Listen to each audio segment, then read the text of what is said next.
ஓம் சாந்தி. இன்றைய முரளி 31 ஜனவரி 2026. பாப்தாதா மதுபன். இனிய குழந்தைகளே, சர்வ சக்திவான் தந்தையிடமிருந்து சக்தி பெறுவதற்காக நீங்கள் இங்கே வந்திருக்கிறீர்கள். அதாவது ஆத்ம தீபத்திற்கு ஞான எண்ணெய் ஊற்ற வந்திருக்கிறீர்கள். கேள்வி: சிவ ஊர்வலம் ஏன் புகழ் பெற்றுள்ளது? பதில்: ஏனென்றால் சிவபாபா எப்போது திரும்பி செல்வாரோ அப்போது அனைத்து ஆத்மாக்களின் கூட்டம் அவருக்கு பின்னால் பறந்து போகும். மூலவதனம் ஆத்மாக்களின் தேன்கூடு போல இருக்கிறது. தூய்மையாகும் குழந்தைகள், நீங்கள் தந்தையோடு போகிறீர்கள். கூடவே செல்வதால் ஊர்வலத்திற்கு புகழ் இருக்கிறது. ஓம் சாந்தி. நாம் அனைவரும் சகோதரர்கள். அவர் அனைவருக்கும் தந்தை என்ற ஒரே ஒரு பாயிண்டை முதலில் குழந்தைகள் புரிந்து கொள்ள வேண்டும். அவரை சர்வ சக்திவான் என்று சொல்கிறார்கள். உங்களிடம் சர்வ சக்திகளும் இருந்தன. நீங்கள் உலகை ஆட்சி செய்தீர்கள். பாரதத்தில்தான் இந்த தேவி தேவர்களின் ராஜ்யம் இருந்தது. அதாவது குழந்தைகள், உங்களின் ராஜ்யம் இருந்தது. நீங்கள் பவித்திர தேவி தேவர்களாக இருந்தீர்கள். அது உங்கள் குலமாக, டைனஸ்டியாக இருந்தது. அங்கே எல்லோரும் நிர்விகாரியாக இருந்தார்கள். நிர்விகாரியாக இருந்தவர்கள் யார்? ஆத்மாக்கள். இப்போது நீங்கள் மீண்டும் நிர்விகாரியாக மாறிக்கொண்டு இருக்கிறீர்கள். இது சர்வ சக்திவான் தந்தையை நினைவு செய்து அவரிடமிருந்து சக்தி பெறுவதாக இருக்கிறது. ஆத்மாவே 84 பிறவிகளின் பாகத்தை நடிக்கிறது என்று தந்தை சொல்கிறார். அதில் இருந்த சதோ பிரதான சக்தி நாளுக்கு நாள் குறைந்து கொண்டே போகிறது. சதோ பிரதானத்திலிருந்து தமோ பிரதானமாக மாற வேண்டும்.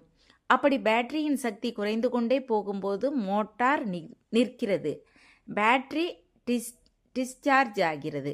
ஆத்மாவின் பேட்டரி முழுமையாக டிஸ்சார்ஜ் ஆவது இல்லை. ஏதாவது கொஞ்சம் சக்தி மீதம் இருக்கும்.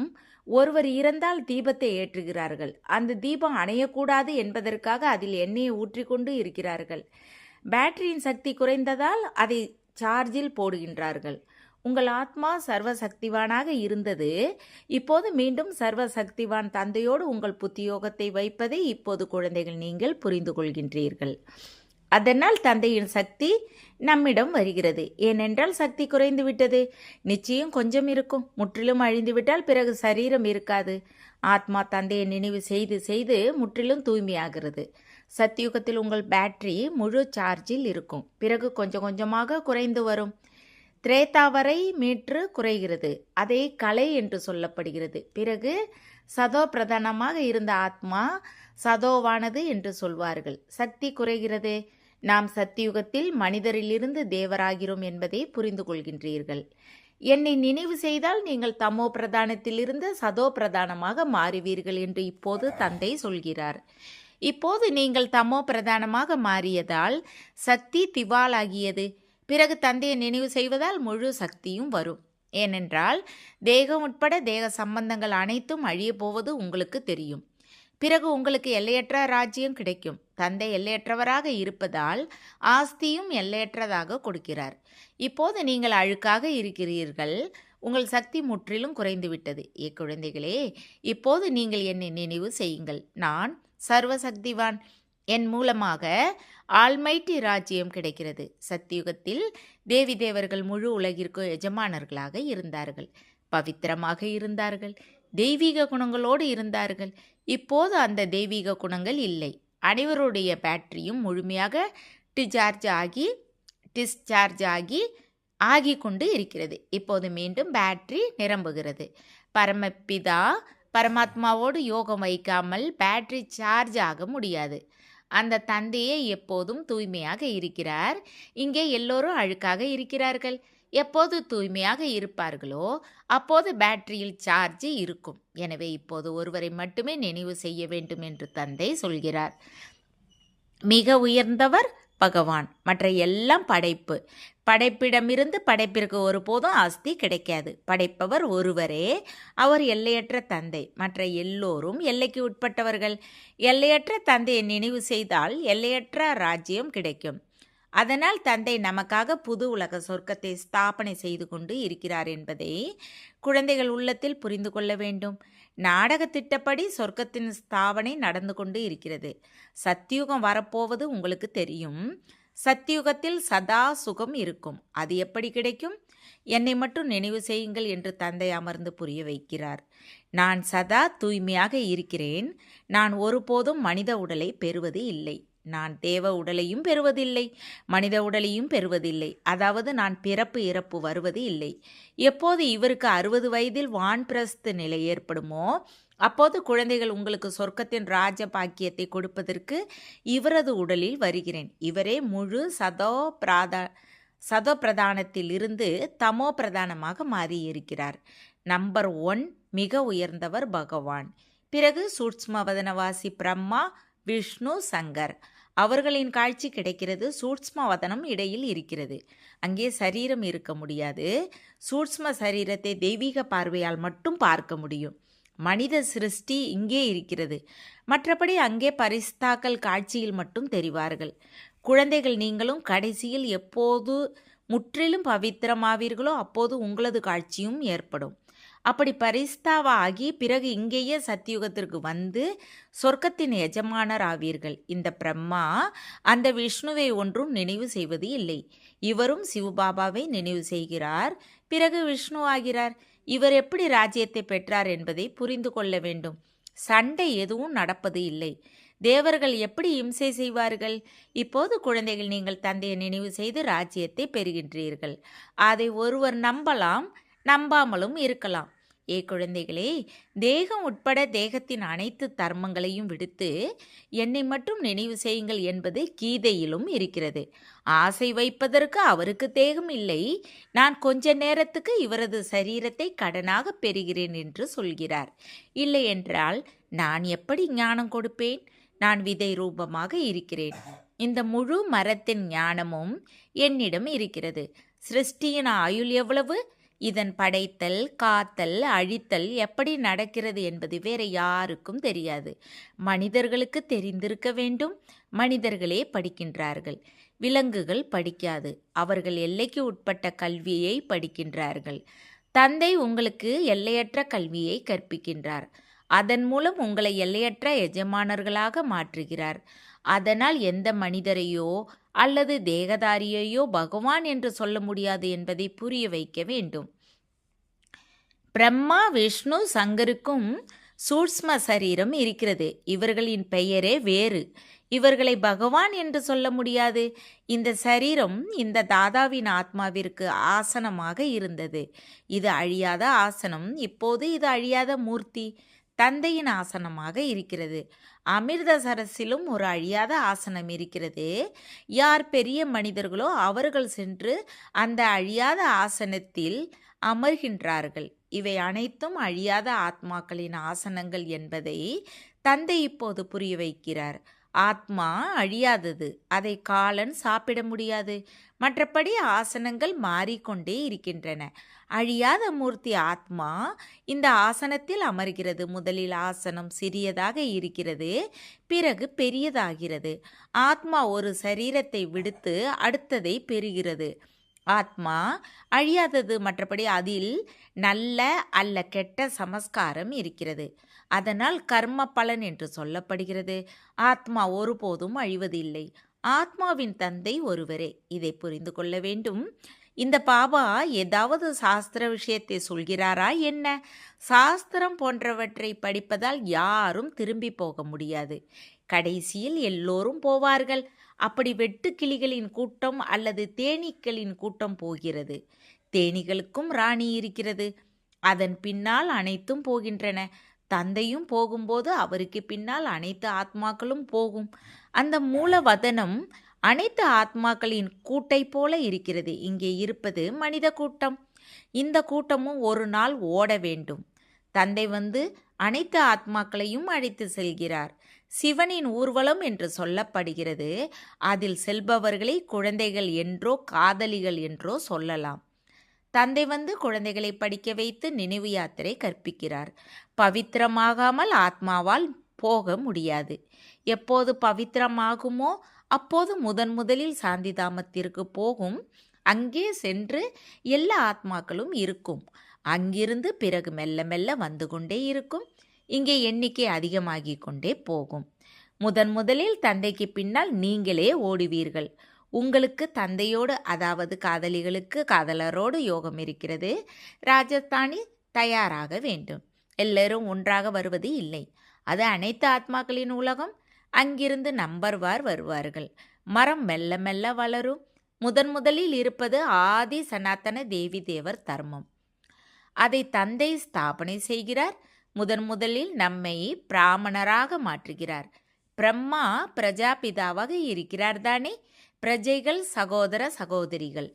பிரம்மா குமாரிகளாக அதிகமானோர் இருக்கிறார்கள். நிச்சயம் நம்பிக்கை புத்தி இருக்கும். அதனால்தானே இவ்வளவு பேராகி இருக்கிறார்கள். பிராமணர்கள் எவ்வளவு பேர் இருப்பார்கள்? காயாகவா அல்லது பழமாகவா? ஒருவர் 99 மதிப்பெண் பெறுகிறார்.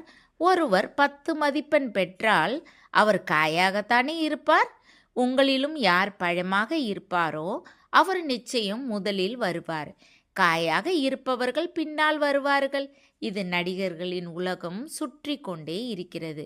சத்தியுகம் திரேதாயுகம் என சுற்றி இப்போது புருஷோத்தம சங்கம யுகம் வந்து இருக்கிறது. இதை இப்போது தந்தை சொல்கிறார். கல்பத்தின் ஆயுள் லட்ச வருடங்கள் என முன்னர் தலைகீழாக நினைத்து வந்தோம். இது முழு 5000 வருடம் என இப்போது தந்தை சொல்கிறார். அரை கல்பம் ராம்ராஜ்யம், அரை கல்பம் ராவண ராஜ்யம். கல்பத்தின் ஆயுள் லட்ச வருடங்களாக இருந்தால் பாதியாகவும் இருக்க முடியாது. இந்த உலகம் சுகதுக்கத்தால் உருவாக்கப்பட்டு இருக்கிறது. இந்த எல்லையற்ற ஞானம் எல்லையற்ற தந்தையிடமிருந்து கிடைக்கிறது. சிவபாபாவிற்கு சரீரம் பெயர் எதுவும் கிடையாது. இந்த சரீரம் இந்த தாதாவினுடையது. தந்தை எங்கே இருக்கிறார்? தந்தை கொஞ்ச நேரத்திற்கு கடனாக பெறுகிறார். எனக்கு வாய் தேவைதானே என்று தந்தை கேட்கிறார்.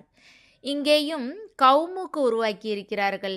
மலையில் தண்ணீர் இங்குமங்கும் வருகிறது. இங்கே கவுமுக்கு செய்திருக்கிறார்கள். அதிலிருந்து தண்ணீர் வருகிறது. அதை கங்கை நீர் என்று நினைக்கிறார்கள். இப்போது கங்கை எங்கிருந்து வரும்? இவையெல்லாம் பொய்யான உடல், பொய்யான மாயா, பொய்யான உலகம். பாரதம் எப்போது சொர்க்கமாக இருந்ததோ அப்போது உண்மையான கண்டம் என்று சொல்லப்படுகிறது. பிறகு பாரதமே பழையது ஆகும்போது பொய்யான கண்டம் என்று சொல்லப்படுகிறது. இந்த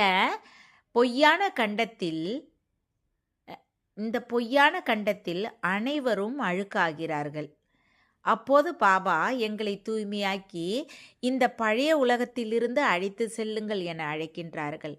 எனது அனைத்து குழந்தைகளும் காம சிதையில் ஏறி கருப்பாகிவிட்டார்கள் என்று தந்தை சொல்கிறார். நீங்கள் சொர்க்கத்தின் எஜமானர்களாக இருந்தீர்கள் தானே? நினைவு வருகிறது தானே என தந்தை அமர்ந்து குழந்தைகளை கேட்கிறார். குழந்தைகளுக்கு புரிய வைக்கிறார். முழு உலகத்திற்கும் புரிய வைப்பது இல்லை, உங்களுக்கே புரிய வைக்கிறார். அதனால் நமது தந்தை யார் என்பது உங்களுக்கு தெரியும். இந்த உலகை முள்காடு என்று சொல்கிறார்கள்.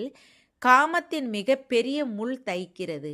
இங்கே பக்தர்கள் அதிகம் இருக்கிறார்கள். வெஜிடேரியனாக இருக்கிறார்கள். அதனால் விகாரத்திற்கு செல்லாமல் இருப்பதில்லை. அப்படி பலர் பால பிரம்மச்சாரிகளாக இருக்கிறார்கள். சிறு வயதிலிருந்தே ஒருபோதும் சீச்சி உணவுகள் எதையும் உண்பது இல்லை.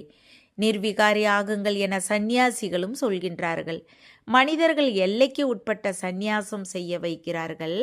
அடுத்த பிறவி இல்லறத்தரசியிடம் எடுத்து பிறகு வீடு வாசலை துறந்து செல்கின்றார்கள்.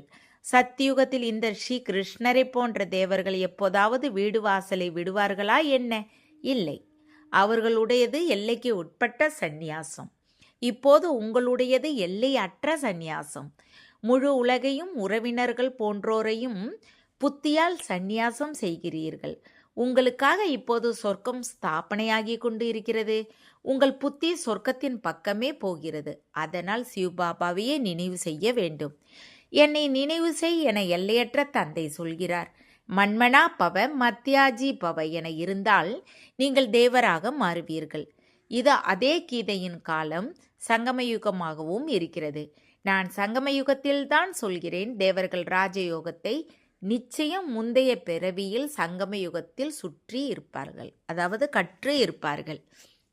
இந்த உலகம் மாறுகிறது.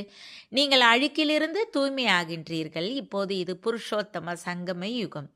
இப்போது நாம் தமோ பிரதானத்திலிருந்து சதோ பிரதானமாக மாறுகிறோம். ஒவ்வொரு விஷயத்தையும் நன்றாக புரிந்து கொண்டு நம்பிக்கை வைக்க வேண்டும். இதை எந்த மனிதரும் சொல்லவில்லை. இது ஸ்ரீமத், அதாவது மிக உயர்ந்த வழி, பகவானுடைய வழி. மற்ற எல்லா மனித வழிகள். மனித வழிகளால் இறங்கியே வந்தீர்கள். இப்போது ஸ்ரீமத் மூலமாக நீங்கள் உயர்வீர்கள். தந்தை மனிதரில் இருந்து தேவராக மாற்றுகிறார். தேவ வழி சொர்க்கவாசிகள் உடையது, அது நரகவாசி. மனித வழி, அதை ராவண வழி என்று சொல்கிறார்கள். ராவண ராஜ்யமும் குறைந்தது இல்லை. உலகம் முழுவதும் ராவண ராஜ்யம் நடக்கிறது. இது எல்லையற்ற இலங்கை. இதன் மீது ராவண ராஜ்யம் நடக்கிறது. பிறகு தேவர்களின் பவித்திர ராஜ்யம் நடக்கும். அங்கே அதிக சுகம் கிடைக்கும். சொர்க்கத்திற்கு எவ்வளவு புகழ் இருக்கிறது. சொர்க்கம் சென்றார் என்று சொல்கிறார்கள். அப்படியானால் நிச்சயம் நரகத்தில் இருந்தார்தானே? நரகத்தில் இருந்து சென்றால் பிறகு நரகத்திற்கு தானே வருவார். இப்போது சொர்க்கம் எங்கே இருக்கிறது? இந்த விஷயங்கள் எந்த சாஸ்திரத்திலும் இல்லை. இப்போது தந்தை உங்களுக்கு எல்லா ஞானத்தையும் கொடுக்கிறார். பேட்டரி நிறைகிறது. மாயா பிறகு இணைப்பை முறிக்கிறது. நல்லது. இனிமேலும் இனிமையான காணாமல் போய் கண்டெடுக்கப்பட்ட செல்ல குழந்தைகளுக்கு தாய் தந்தை பாப்தாதாவின் அன்பு நினைவுகள் மற்றும் காலை வணக்கம். ஆன்மீக குழந்தைகளுக்கு ஆன்மீக தந்தையின் நமஸ்காரம். ஆன்மீக தந்தைக்கு ஆன்மீக குழந்தைகளின் அன்பு நினைவுகள் மற்றும் நமஸ்காரம். தாரணைக்கான முக்கிய சாரம் 1. மனம், சொல், செயலால் பவித்திரமாகி ஆத்மா வடிவ பேட்டரியை சார்ஜ் செய்ய வேண்டும். உறுதியான பிராமணராக வேண்டும். 2. தன் மனவழியை அல்லது மனித வழியை விடுத்து ஒரு தந்தையின் ஸ்ரீமத்துப்படி நடந்து தன்னை உயர்ந்தவராக மாற்ற வேண்டும். சதோ பிரதானமாகி தந்தையோடு பறந்து செல்ல வேண்டும். வரதானம். சத்தியத்தின் சக்தி மூலமாக இயற்கையையும் உலகையும் சதோ பிரதானமாக மாற்றும் மாஸ்டர் சட்டத்தை இயக்குபவர் ஆகுக.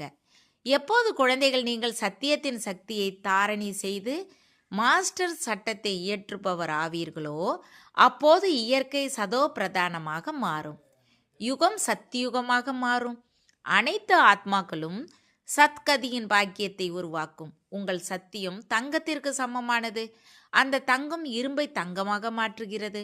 அப்படி சத்தியத்தின் சக்தி ஆத்மாவை, இயற்கையை, நேரத்தை, அனைத்து பொருட்களை, அனைத்து சம்பந்தங்களை, சமஸ்காரங்களை, உணவு முறைகளை, பழக்க வழக்கங்களை சதோ பிரதானமாக மாற்றுகிறது. ஸ்லோகன். இயற்கையின் சீற்றமும் யாரை பாதிக்காதோ அவர்களே யோகி ஆத்மாக்கள். அவ்யக்து செய்கை. இந்த அவ்யக்து மாதத்தில் பந்தன் முக்தராக இருந்து ஜீவன் முக்தி ஸ்திதியை அனுபவம் செய்யுங்கள். சுய தரிசன சக்கரதாரியில் இருந்து குடை நிழலுக்குள் வாருங்கள்.